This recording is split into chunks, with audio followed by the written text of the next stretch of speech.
Millainen rami?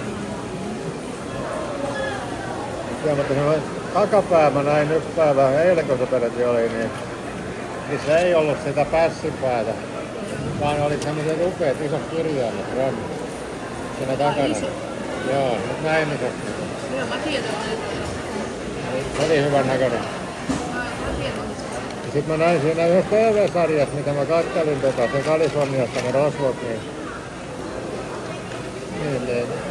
siinä oli semmonen oikein tumma grafiitti rami. Niin se oli kyllä todella upea. Oikein niinku saatana semmoinen.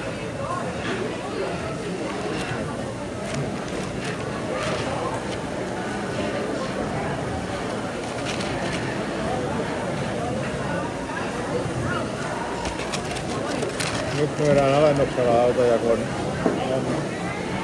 viimeiset tämän vuoden autot.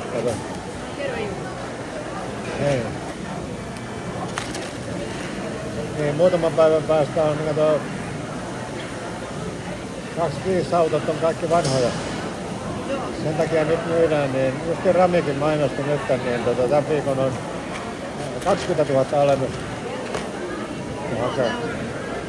Sä haet sen nyt, niin vaikka se olisi 26 mallia tavallaan, niin se on vanha. Meillä on viikon päästä.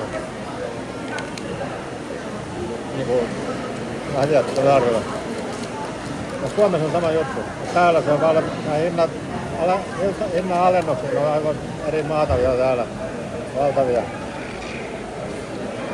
Onneksi edessä on katkaisia, kun Joona soitti.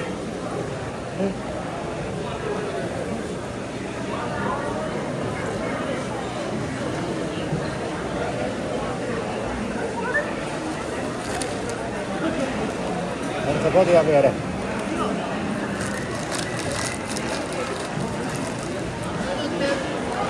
Sillä on laudet. Oho.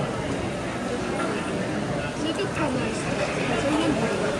Niin on.